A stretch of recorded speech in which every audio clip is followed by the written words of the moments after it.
If you clicked on this video, you already know that something has shifted. You've been in a phase, a long one, where all you've done is watch, learn, consume, analyze, sit with ideas, and journal about who you want to become. And somewhere along the way, a quiet frustration started growing because you know more than you've ever known, but your life hasn't caught up to your awareness yet. And that gap between what you know and what you're living, that's the observer phase. And today, I'm going to tell you why that observer phase was necessary and why most people get permanently stuck in this phase and what comes next for those that are ready to cross over. Now, let me phrase this in a way that most people in this space won't. The observer phase is not a spiritual concept. It's not something that the universe assigned to you. It's a stage in your internal operating system upgrade.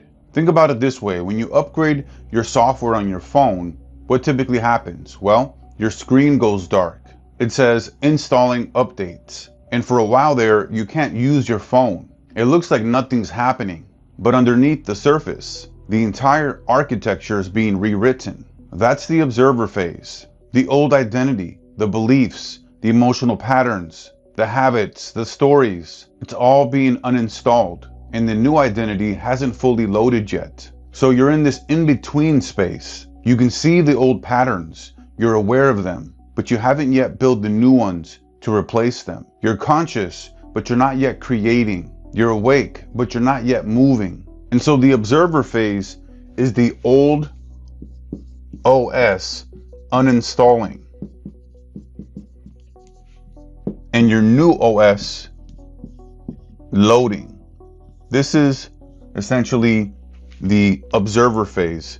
You have your old operating system, internal operating system, that is loading up, is installing, right? We went over the example over your phone. Think about your computer, right? Your computer is always going to be upgrading, installing new updates to refresh the newest operating system. So this is the same thing here.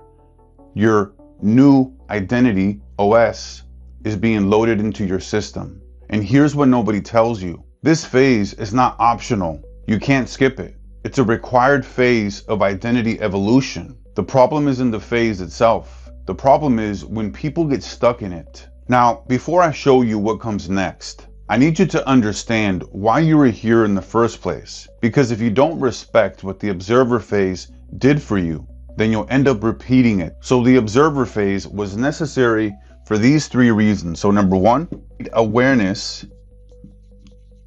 before action, okay?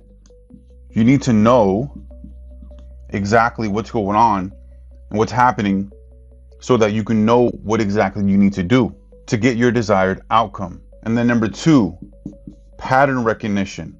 This is super important here. We're essentially just meaning-making machines running different patterns on repetition that are consistently showing up on our lives. And so when we can take a step back and realize what patterns we're running, why they're running, and what type of outcomes that is getting us, if they're not the right type of outcomes that we want in our life, then we need to be able to become aware of this and create new patterns, right? So this allows us to see from the very top view what is going on with the patterns. What are they giving us? What are they getting us? And then we need to put in new patterns that are going to get us what we actually want, because you're typically running patterns right now that are not giving you what you want. So, and then number three, identity deconstruction. Okay? So all three of these reasons are why the observer effect was really necessary here. And we're going to dive into these deeper. And before we do, I want to give you a story. Let's say we have somebody named Mike. Okay, so we'll put right here, his name is Mike. Okay, and this is who we'll have in our example here. So Mike spent his 20s grinding, involved in the hustle culture, waking up at 4 a.m., cold showers, cold plunges, side hustles, stacked on side hustles. In essence, he was constantly doing a bunch of stuff. Action, action, action. And he made money. He was successful. But every time he hit a certain level, something would blow up. A business partner would betray him. He'd self-sabotage a deal right before it closed. He'd burn out and then crash for 3 months. Now, Mike wasn't lacking action. He was lacking awareness. He was running an old operating system, one that said your worth equals your output, and if you stop moving, you die. You see, he was taking massive action from a broken identity, and the results reflected the identity, not the effort. Then Mike went through a period where everything slowed down for him. He started reading, watching videos like this one, journaling, and just sitting with his thoughts instead of running from them. And so for the first time in his life, he could see the patterns, the self-sabotage, the fear of success, and the belief that good things don't last. From the outside, it looked like Mike was stuck. But you see, Mike was in the observer phase. He was doing the most important work of his life. He was seeing the operating system that had been running him for 30 years. And for the first time, he wasn't being run by the program. He was reading the code. Because here's the thing, you can't rewrite the code. Okay? That you can't see. Okay? Can't see or read, right? You have to be able to see that code to be able to rewrite it, right? It's just like receiving a box of furniture with no instructions, right? Like, you don't know how you're going to put this together.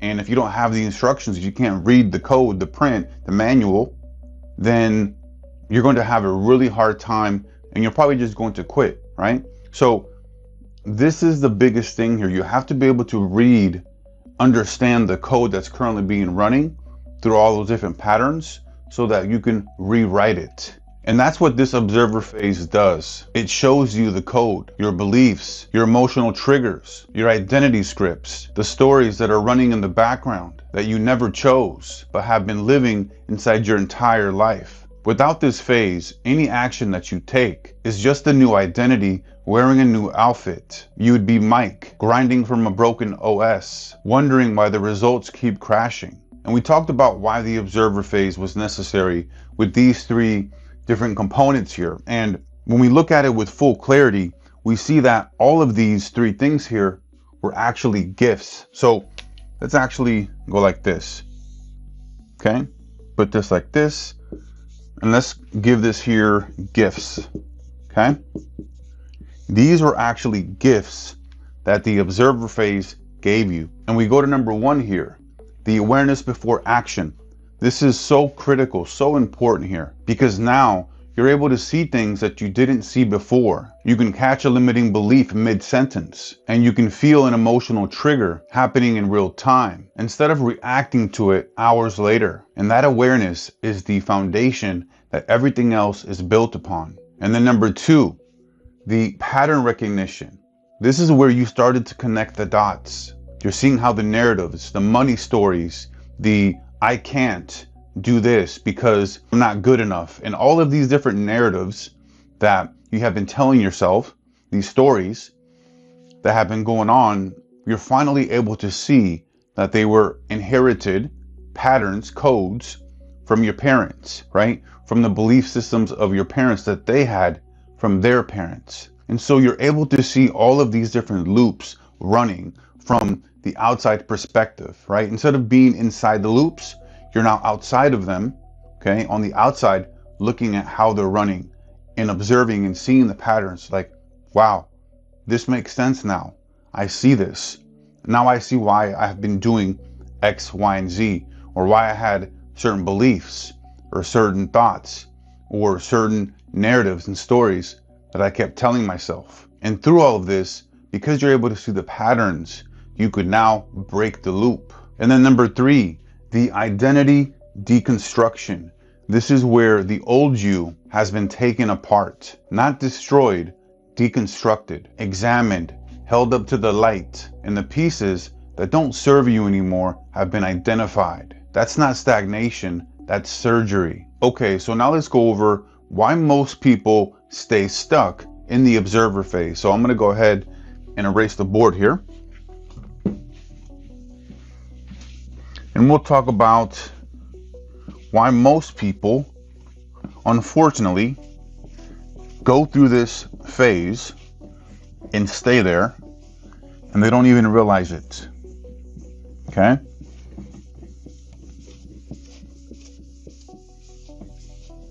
So why most people stay in observer phase? Okay? Okay, so I'm going to draw a big circle here. Okay? So this is the observer trap. And this is the cycle. So you learn, then you analyze, then you understand, then you feel inspired. Okay? You feel that inspiration of like, man, I just learned this new information, this new stuff. You feel inspired, but often you do nothing. Okay? You just have this information, this knowledge, this awareness, this understanding, and you often get hit with paralysis by analysis because you know so much, and yet you just want to make sure you know every single little thing. You want to know 100% of everything before you even make a move, which is not the right way to go. And then from here, you start to feel stuck because you're not doing anything. So you're staying the same, even though you know all of this new stuff, this new information. And so then you just learn more, right? And then it's just this loop. You learn, you analyze, you understand, I get it. You get maybe even new neural pathways, and you get understandings and breakthroughs. And then you feel inspired to want to do something, but you end up doing nothing, unfortunately. Then you feel stuck. Like, why do I feel this way?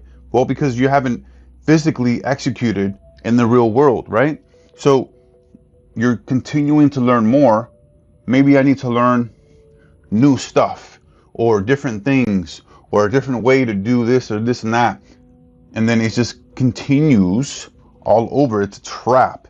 And this is why it's important to have the awareness and understanding of what you're going through. Most people are going through this process and they're not even consciously aware of it, because awareness is super important, right? You have to be able to see the patterns.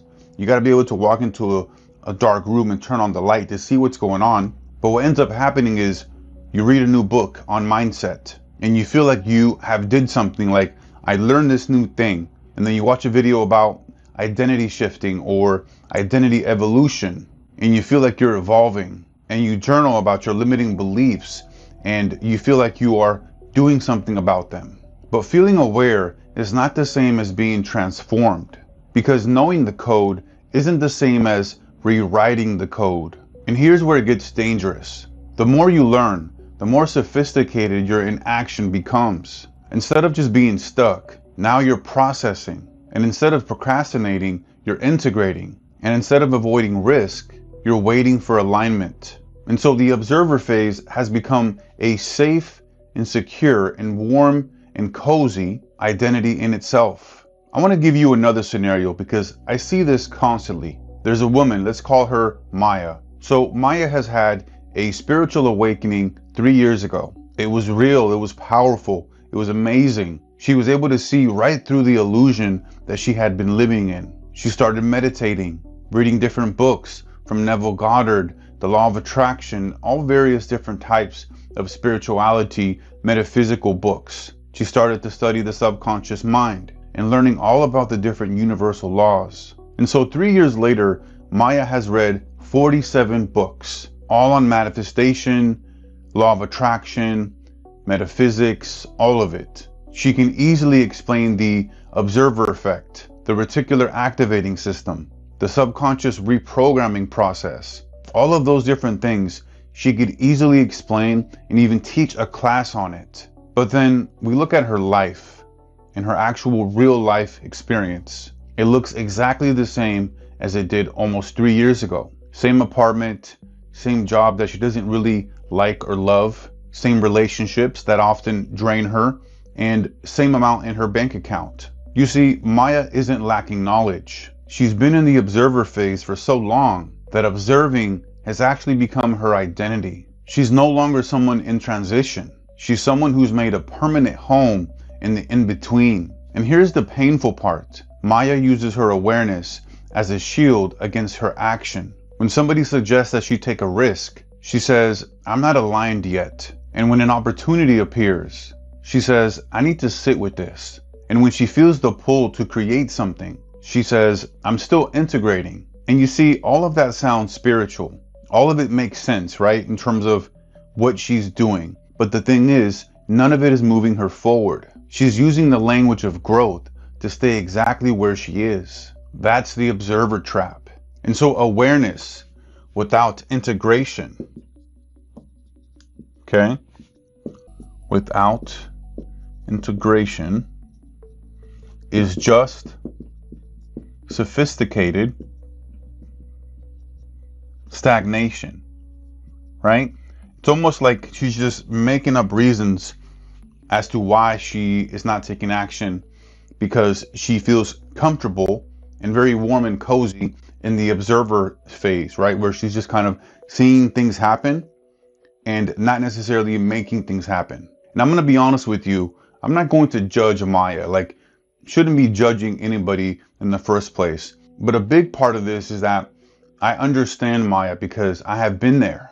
I spent months and sometimes years, depending on the different phase of my life, in this exact loop, consuming, journaling, understanding, going deeper into various concepts, and then my life still was the same. And the hardest part was admitting to myself that my depth of learning and understanding had become my excuse. So the question is, how do you know when you've crossed the line from necessary observation into the trap? How do you know when the observer phase is done and you're just hiding inside of it? Now, before we go any further, if what I'm sharing with you is resonating with you and you want to work with me one-on-one to upgrade your internal operating system so you can become the next version of yourself, you can click the link below for more information. Okay, so now we're going to go over the 3 signs that your observer phase has ended. So let's go ahead and erase the board here.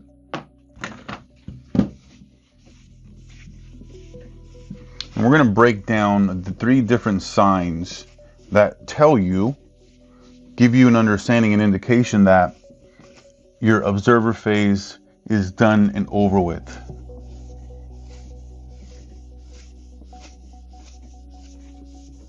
So the 3 signs, observer phase has ended. And we're going to go through each one of these individually. So number 1, the knowledge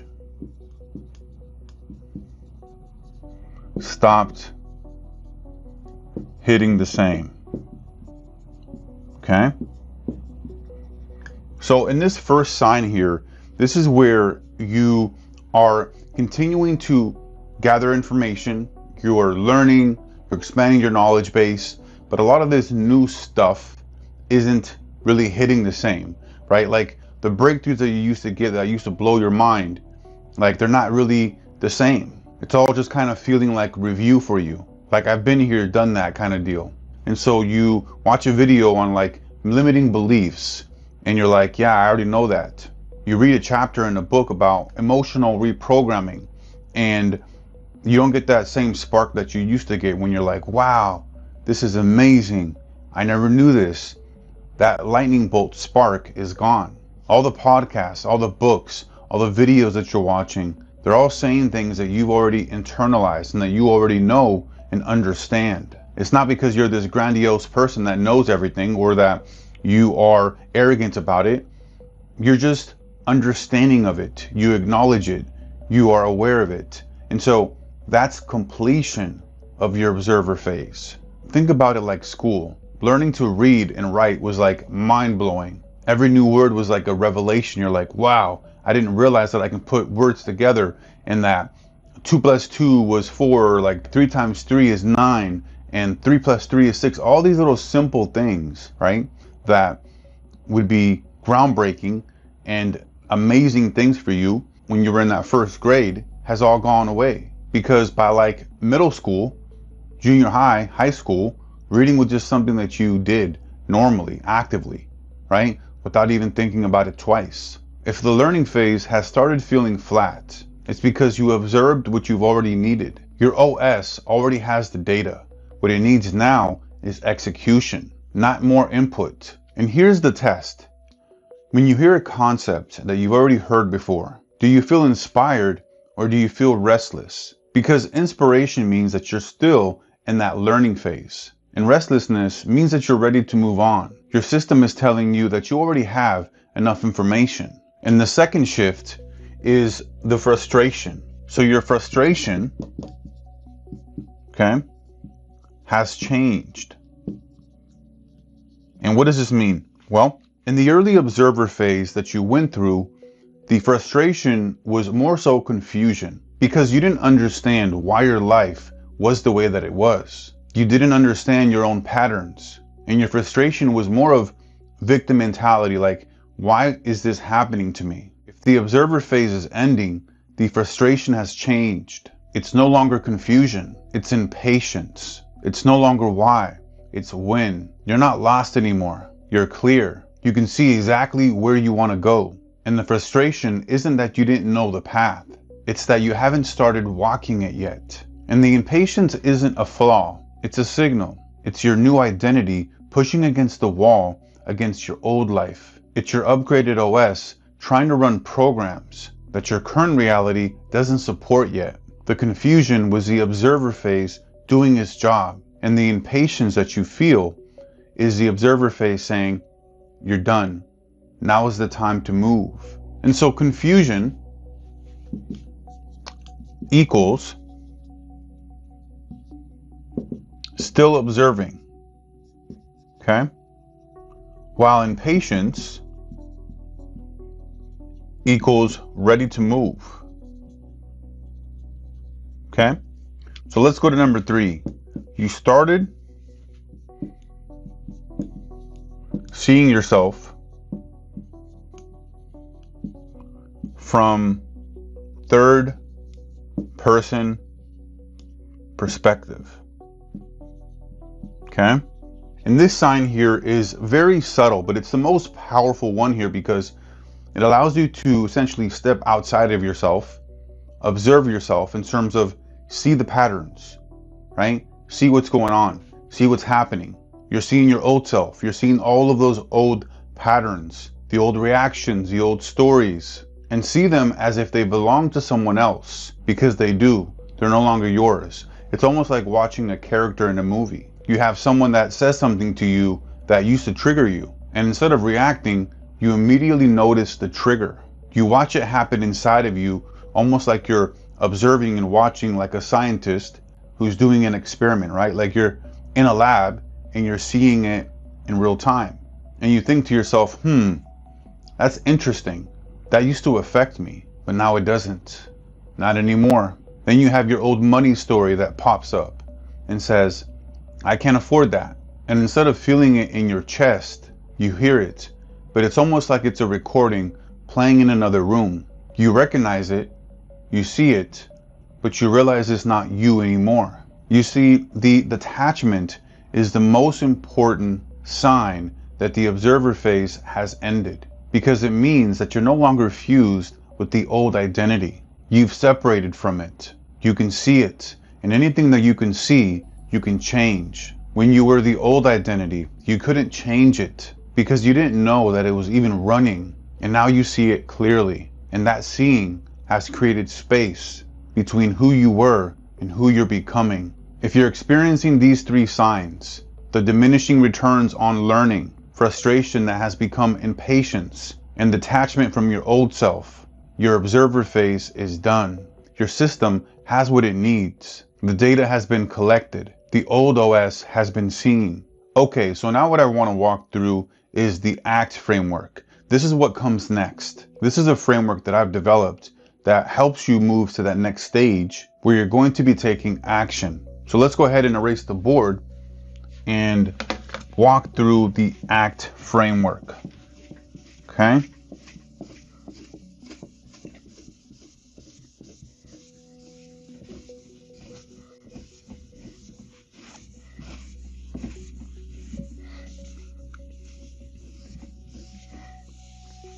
Okay, so let's break down the ACT framework. So let's lay this out, and we're going to walk through each one individually. So you have the A, the C, and the T. So what is the A? You need to align the identity. And with C, you collapse the gap.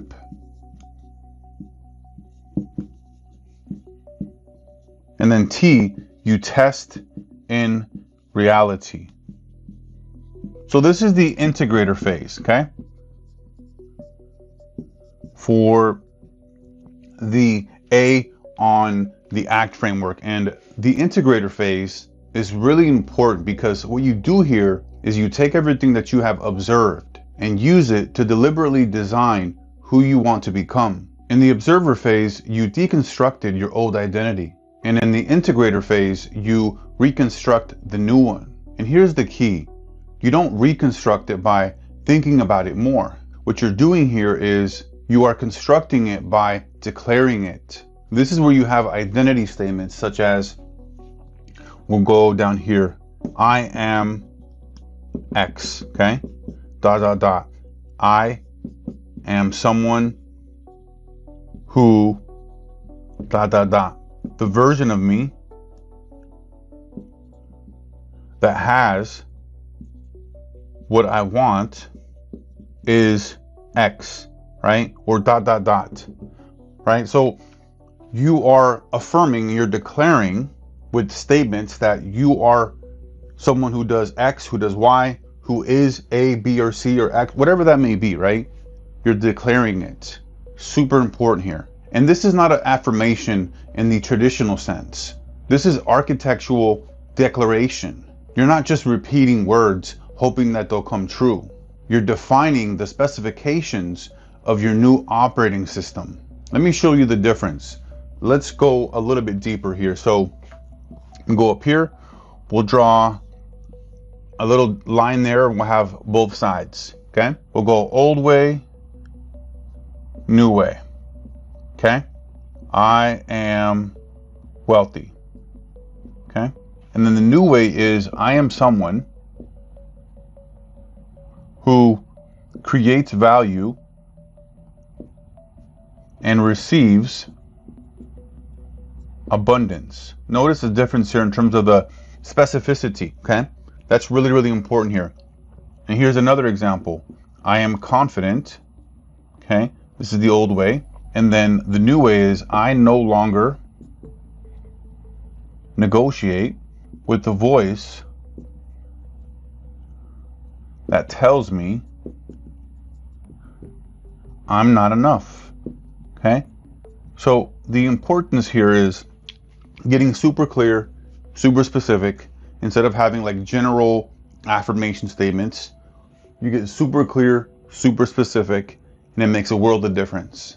And the biggest difference here is that one is kind of like a wish, a hope, a dream, and the other one is like a operational directive, like very specific instructions that need to be followed, right? Almost like a set of instructions that are outlined and laid out for something to run, a program to run, right? An operating system to run and perform efficiently, effectively. And so what you're doing here is you're essentially updating the code. And I'll give you a personal story on this. So when I was deep into my observer phase, I could see very clearly all the different belief systems that I had about not being able to build a business, or that I needed to do this, I needed to do that. And I knew exactly what I needed to do. And then I knew all of the different thought patterns that I had in the narratives and the stories that I kept telling myself about why it could work, why it couldn't work, and just all this information and knowledge, right? But nothing changed until I made a declaration, not to the universe, not to a journal, but to myself. And I remember vividly looking at myself in the mirror and telling myself, you know what? I'm going to do whatever it takes to become successful, right? That kind of mentality and directive of like, hey, we're going to do whatever it takes. And then through that, I created like a mission statement, like an affirmation that served me as like a directive. So for me, it was, I'm someone who creates value in the world. I'm someone who helps people get more customers, get more clients, and I'm compensated fairly for helping them do this, right? So this is where it was very early in my career when I was starting off with doing marketing services. All right, I had a marketing agency that I was just starting out with and helping local businesses.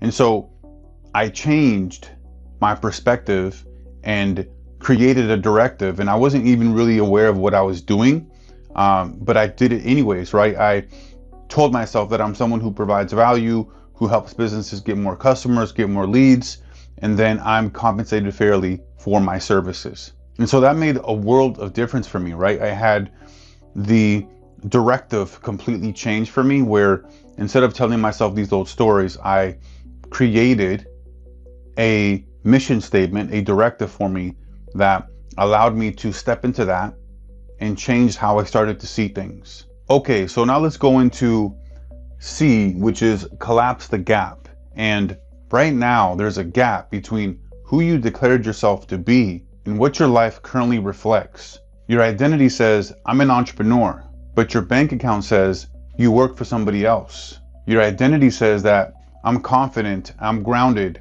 but your daily habits say that you scroll for 3 hours on social media and you avoid hard conversations. And the gap is normal. It's supposed to be there. The old life is a reflection of the old identity. It hasn't caught up yet to your new one. And the way that you're able to collapse the gap is by taking action, and even just one little simple daily action itself that your new identity would take and that your old identity would avoid. And so it's really about one, aligned action per day, for the collapse. Very, very simple, small little micro action, but you need to take the action very seriously. You need to execute so that it can manifest itself in the physical world. And it doesn't need to be 5, 10 different actions, just one little small micro action that your old identity would not be taking, that shows that your new identity is starting to take over and starting to take form. If your new identity is someone who is a business owner, an entrepreneur, your one daily core action may be maybe setting up your business website or registering your LLC, right? Something that's small, that's going to show that you are actually serious and that your new identity is actually taking the reins now. But don't just think about it. Don't just plan it. Physically do it. Execute on it. And think about it this way. Every time that you take a small, minor action that matches your new identity, you're sending a signal, not to the universe and not to some mystical force. You're sending it to your own subconscious. You're giving it evidence. And what you're saying is, see, this is who we are. This is what we do. And the subconscious doesn't argue with evidence. It updates one action at a time. Then the gap collapses. And not because you forced it, but because you proved it. And so now let's go to the final one here. Step 3. This is where you're going to test in reality. This is where you become the architect. And what this really means in terms of testing in reality, it means that you stop treating your growth as an internal only project. You start taking it into the real world and see what happens. You launch the thing, right? Whatever project you're working on. You have the conversation. You make the investment. You make the move. You set the boundary. You put yourself in a room where your new identity gets challenged and you hold it. You hold firm. You stay grounded. And this is where most people revert back to their observer phase. Because when you're taking action, the real world is actually giving you feedback in real time. And feedback is uncomfortable, right? Think about self-reflection. Whenever you're having to look at the results of something, and if they're not what you want, what you like, and it's very difficult to go through that, but it's all part of the process. And let me give you an example, a real kind of scenario that you can think about that really lays this out and illustrates this. So you have two different people that are building an online course, the same topic, the same market, the same quality. Person A launches the course and there's crickets. A week goes by and only 3 sales comes in. Then their old identity starts to create these narratives. See, I knew that this wasn't the right thing for you. I told you that this wouldn't work. Who are you to charge for this knowledge, this information? You should just go back to work. It's going to be easier and safer for you. And then that person, he listens to that voice. And so he closes the course down. And then he goes back to listening to content, watching videos, podcasts, YouTube videos about how to launch a successful course. And so he essentially re-enters the observer phase, back in the loop. Now, person B launches the course and he gets the same results. He only gets 3 sales in a week. And the old voice says the same things like, who are you to charge money for this? Like, I told you this wasn't going to work. But person B has a completely different response. He sees the 3 sales and he says, so looks like there's actually people who value this. The offer works, but looks like I didn't get in front of the right audience, or I need more exposure. And he thinks to himself, what would the architect version of me do in this situation? How would they adjust this? How would they take this data and use it to make this better? You see, person B doesn't retreat into observation, right? Back into the observer phase. They stay in reality. They adjust the marketing. They refine the positioning, and they launch again and again. And each time, the new identity gets stronger because it's being tested and held. That's the difference between the observer and the architect. The observer retreats to safety when it sees that reality is pushing back. The architect adjusts and holds the identity and then pushes forward. And so the observer, remember, the observer here retreats. The architect adjusts and holds position. Okay? Like, it sees, the architect sees the challenges, the issues, the problems, the things that pop up, and it's like, okay, I see this. What do we need to do to get around this? Like, what is this data, this input, this information telling us? How do we make this better? How do we modify and adjust and continue on our mission? While the other one is just retreating. It's just going back because it's unsafe. There's uncertainty. It doesn't feel good. Because in this scenario, the architect doesn't need a perfect launch. They don't need external validation. They don't need everything to work the first time. They need one thing: to stay into their declared identity when reality tests them. And so let me bring this full circle. The observer phase was not wasted time. It was the most important upgrade that your operating system has ever gone through. You now see what's invisible. You now know what was unconscious. You now understand the code that was running your life without your permission. And that's power, real power. But power unused is just potential. And potential without expression is the most painful place to live, because you can feel what's possible, but you're not touching it yet. Your observer phase has ended, not because I said so, but because you can feel it. The restlessness, the impatience, the knowing that something needs to move. And so here's what I want you to do. Not tomorrow, today. Write your identity declaration statement. And then number 2, choose one aligned identity action to take. Doesn't need to be large, doesn't need to be a massive thing. One small aligned action. And then number 3, do this before you go to bed tonight, okay? Make sure you do this today. Small little minor action, right? Write out your identity declaration statement. You see, you were never meant to just watch. You were meant to act. You were meant to build. And now your new operating system is loaded. The code is written. The installation is complete. And now it's time to run the program.